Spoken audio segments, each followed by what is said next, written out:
Good day everyone, my name is Raven M. De Leon. So for today, our topic is about ADDIE Model. So this ADDIE Model will be naman po is presented mag-proceed tayo by sa our 5 group. components. We have leader Rachel Magpok, Raven M. De Leon, and of course Lovely Dacocos. So we will start. First is, what is the ADDIE Model? ADDIE is a leading learning development model used for instructional design, which is the complete process of designing, developing, and serving learning content. The model is often used to design training and learning development programs in organizations. So the ADDIE model, it is the step-by-step process used to design and develop effective learning and training programs. So we have 5 components of this model. So first is the analysis, second is the design, third is the development, the fourth is implementation, and lastly the evaluation. So this model helps the teachers and trainers create, deliver, and improve their educational content in the organized and efficient way.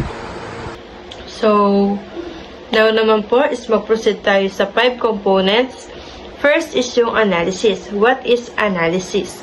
Analysis places the foundation for successful training by identifying the learner's needs and objectives as well as the training context. In the corporate realm, this involves understanding the technical landscape, learning demographics, and the specific challenges to address through training. So, meaning of the analysis, if teacher help their students to understand what they need to learn. Also includes their knowing their age, skills, and what kind of activities are good for them.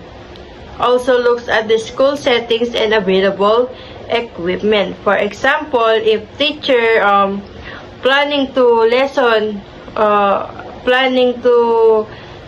the PE, they might find out that most students don't know how to skip yet. The teacher will also check if the schools are just have enough equipment.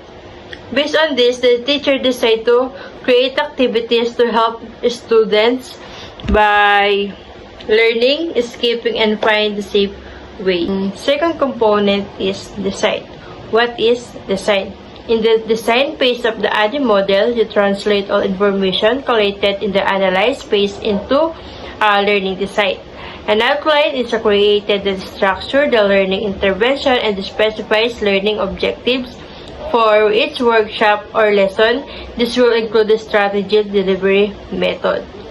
So, means planning the lesson based on what the student need to learn and what they can do. The teacher create a plan with the clear goals, fun activities, how long each activity will take, and how to check if students are learning. So let's proceed to development and implementation about ADDIE's model. Development is where the learning experience design comes to life. This phase involves the creation of the training materials including multimedia content, assessment, and learning activities. It emphasizes the importance of tailoring and content to meet the learner's preference and the learning objective established in the design phase. The development phase is when all the planning and design are turned into actual learning materials, including creating videos, presentations, or e-learning modules, quizzes, or assessment, worksheet or manuals. It's important in this stage to make sure the materials match the need and preference of the learners. For example, if the learners prefer visual, include more image or videos. If they like hands-on learning, add interactive exercise. Everything created must support the learning goals that we set earlier in the design phase. So let's proceed about implementation. Implementation is the third phase in the training process after analysis and design development. It is when the actual training is conducted. This is the moment when all the planning, designing, and preparation are put into action. In this phase, deliver the training to your learners in person, online, or blended. Ensure the instructor and training materials are ready. Make sure your learners are engaged and supported. Observe how will the training works in the real setting. Make mirror adjustment if necessary during delivery. It also a chance to spot any issues in the training content, methods, or logistic. Example, let's say you are conducting a training session or effective customer service for new employees at a retail store. You schedule the training session. You ensure the training room is ready. Materials are printed and multimedia tools are working. The trainer delivered the session using a mix of PowerPoint, roleplay, and discussions. Learners are participate by asking questions, joining group activities, and completing exercise. You observe the learners are struggle with a role-play activity, so their trainer explain it again with a simple example. This real-time adjustment is a part of a successful implementation. So let's proceed to evaluation. The evaluation phase is essential in determining the overall effectiveness of the training program. This stage includes gathering feedback from participants, assessing their knowledge and skills improvement, and measuring the training's impact on job performance. Survey, quizzes, interviews, and observation tools are often used to collect relevant data. The insight gained help identify strengths, pinpoint areas that need enhancement, and guide necessary adjustment to improve future training sessions.